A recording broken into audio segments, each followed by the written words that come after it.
Hi, today we're going to be learning the difference between sexual orientation and erotic orientation, and I think you're going to want to stick around.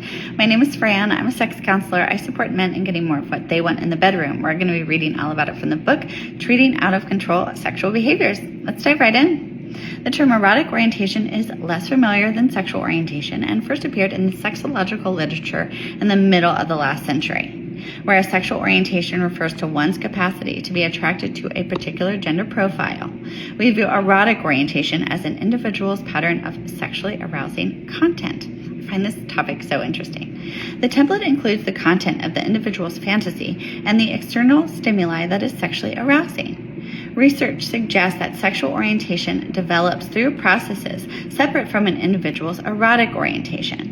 It is likely, for instance, that the gender of the desired partner, sexual definition, formed during critical periods in sexual differentiation and gender role development, and is then reinforced through social and emotional attraction and the genital arousal connected to the gender of the individual who evoked it.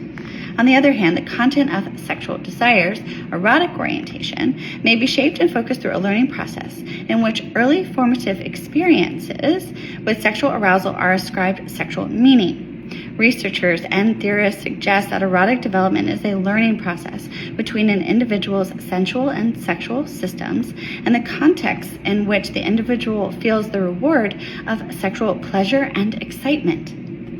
Reward gives us the power to know what we like and directs our attentional mechanisms to focus on cues that predict the reward. The dynamic interaction between the individual's feeling of sexual reward and his or her continually changing developmental contexts focus and alter the content of an individual's erotic desires. This learning process is significantly influential in the developmental trajectory of sexual desires in the diverse erotic world of humans. And maybe you need to re-listen to this again. I certainly had to reread this.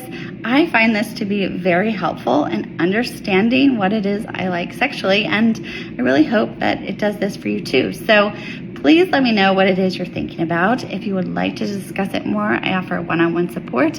And if I don't hear from you either way, I am wishing you the absolute best day of your life.